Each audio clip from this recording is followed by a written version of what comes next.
My little sister recently got pregnant. Now my entitled mother is demanding I hand over my house to her because she needs it more than me. I have a 28-year-old sister that has honestly been the golden child to my mother for as long as I can remember. My parents divorced when I was a teenager because my mother cheated and has always been controlling, manipulative and narcissistic. Sadly, my sister was like her little mini-me. Our mother also seemed to believe she had total authority over me anytime she so much as snapped her fingers. She'd snap them and order me around like a dog. It was demeaning. My sister always backed her up too. So I went to live with my dad full-time after our parents split while my sister stayed with mom. The two of them were very alike. Both pretty much stopped speaking with my father unless it was about money. Luckily, I'd like to say I ended up more like my dad. My father was very business-oriented and started teaching me how to do his line of work as soon as I was 16. I got pretty good at it. After 12 years of working for my father, I was made a partner in his company. Things were great. But then about 8 months ago, tragedy struck. My father had become somewhat immunocompromised due to being a heavy smoker for much of his life. He died at only 60 years old after he caught COVID-19. I met my mother and sister for the first time in years after we had a socially distanced funeral for my father over video call. My father was cremated by his own request and buried in a local cemetery. My sister seemed to grieve, but my mother looked indifferent the entire time. I was not surprised. The last time she saw my father, she screamed at him that he owed her more money, and then threatened to sue him. To which he just laughed at her. He'd paid alimony and child support as long as he was legally mandated to, and no more than that.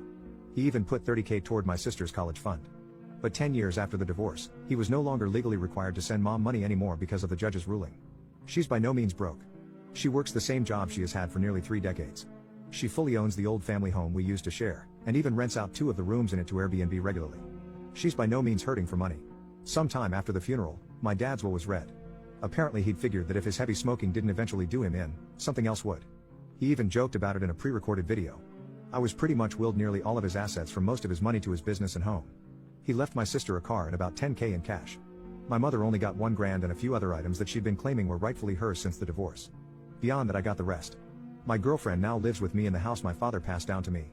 My sister pretty much went from finishing 2 years of community college to living off her boyfriend and only working part-time online for several years.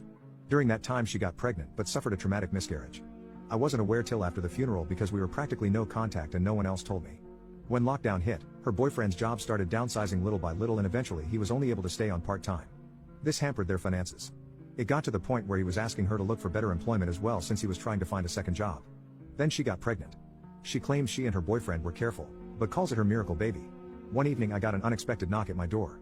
When I answered, I was unpleasantly greeted by both my mother and sister. They both walked right in without even asking and made themselves comfortable in my living room. My girlfriend and I shared a look of confusion and I asked why they'd come by. My sister was giggling and looking all over, opening doors and seemingly giving herself a tour of my home. My mother had just plopped herself down on my sofa and snapped her fingers while demanding a cold bottled water. My girlfriend got the water for her and I asked what they were here for. My sister seemed all giddy and just ignored me to continue snooping around my home. Soon after I heard her yell from down the hall, "Mommy, it's perfect." My mother finally spoke up and said, "Well, I think it's time to do your brotherly duty." To which I was like, "What?" My mother then proceeded to say, "Now that your father has passed, this house should have gone to me since I was his only spouse.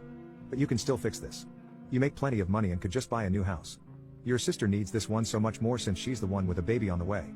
But if you're so determined on staying, you could just keep to one room and cover all of the bills until you decide to move out." My girlfriend and I knew exactly where this was going and how it'd play out if I let it go on. So I guess you could say we were mentally prepared. I took a deep breath and stated aloud, "Yeah, that's not happening. You don't order me around. Especially not in my own damn home. Yes, I make plenty of money, but like Dad, I'm gonna save it for when I really need it. Not that you care." My mother started snapping her fingers at me like she used to and loudly stated, "Stop. I am your mother. And you will do as I say because I brought you into this world, and I'm the one in charge here. And as far as you're concerned, I am God. That means when I say jump, you say how high? This house is rightfully mine. And your sister will live here. Consider this your formal eviction. But since I'm gracious, I'll give you 2 weeks to pack your bags and transfer the deed to me." In the back of my mind I'm thinking, this can't be real. But then I just grabbed my cell phone and started dialing. My mother quickly stood up and yelled, "What are you doing?" I retorted, "I'm doing what I should have done as soon as this crap started.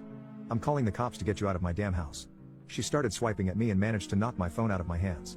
Then she proceeded to try and stomp on it. But I was quick enough to snatch it up before she could. "That's it. If you don't leave I will force you out myself." My mother proceeded to slap me across the face. I returned the favor twice as hard backhanded. So much so I ended up knocking her back down onto the couch.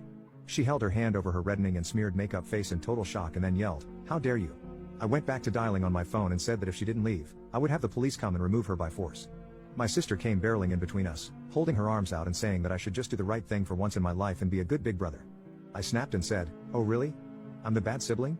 Last I checked, I was the one who's had to work for a living since I was a teenager.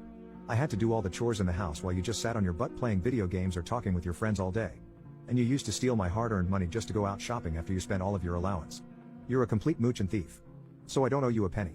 Now both of you get out before I decide to dial this last number. My sister started to tear up and cry like a baby, saying, "Mommy, make him stop." My mother began hugging her and kissing her cheeks while giving me a death glare.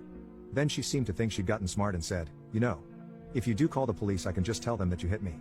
And who knows, I could maybe say to everyone you wanted to do a lot worse to a poor pregnant girl in need. I don't think that'd be a very good thing for you." I cut her off with a raised hand and said, "Just stop. If you haven't noticed, my girlfriend over there has had her phone out recording almost this whole time. And that means we have recorded evidence of you assaulting me first and openly stating you'd lie to the police. I don't think that'd be so good for your reputation at your job, or your little Airbnb. If looks could kill, my mother would have blown me up like a tactical nuke." But she quickly deflated and started dragging my crying sister out by the arm. My sister was somehow acting like a complete toddler and broke loose of our mother's grip to sit down on my porch step and have a tantrum. I just gave my mother a look and said, "Do you see now? This is the result of the spoiled way you raised her." She glared at me again, and then I was treated to a show of my mother trying to drag my sister off of my porch steps. However, she latched onto the porch handrails and kept saying, "You promised me," over and over again. I let out a cackle and told them both from the door to never come back. My mother flipped me the bird and then went back to trying to drag my sister off the porch. It took a few minutes, but she finally got my sister to get up and leave.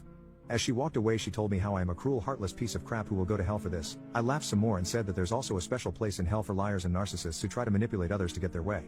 My mother clenched her fists and was about to say more when I just held up my smartphone again with it recording and said, "The clock is ticking, Mom.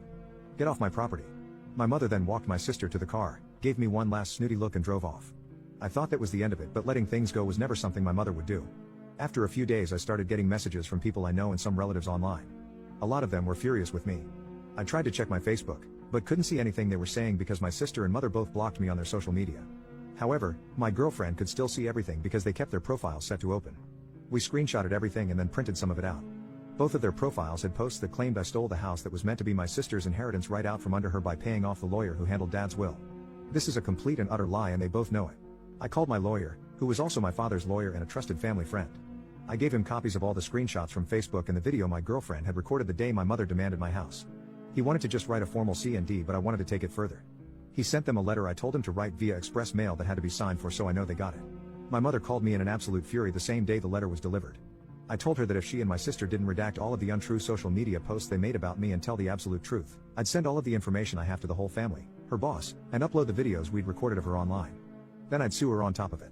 She called me unreasonable, and that she just did what she did for my sister's sake. Then she went into a full-blown lecture reiterating her belief that my sister still needs my house more than me. I bluntly stated I didn't care what she thought, and if she didn't redact everything and tell the truth, I'd make sure her career would be over. She begrudgingly said, "Fine. You win. Have it your way and keep the freaking house," before hanging up the phone. That very evening, all of the lying posts disappeared from both their profiles. I was unblocked, and my mother gave me and everyone else a lazy apology. She claimed she jumped the gun with everything she said because she thought my sister needed my house more than me because she's broke and pregnant. She admitted the house was rightfully mine according to my father's will, and she knew that even before my father passed away. So she had no right to try and claim it. As for my sister, she also apologized, but more or less just parroted everything our mother said while claiming she just went along with her ideas. Then she blamed what she did all on our mother and her pregnancy hormones. The replies poured in for some time on both my mother and sister's profiles. Many are furious with them for trying to take my house. I got a lot of messages of sorries and my bads from those who'd previously believed her. It really showed me who was more on her side to begin with, since they were all believing her nonsense so quickly. They were mostly people from her side of the family anyway. No one on my father's side believed her at all and openly said so. My sister and her boyfriend ended up moving in with our mother to save money, but she put them in the basement to keep her Airbnb running. Soon after, my sister started crying on social media that she can't live upstairs. I'm pretty sure the two of them were fighting with each other because all my sister did after that is complain online, and my mother barely posted anything on her social media anymore because of the previous stunt she tried.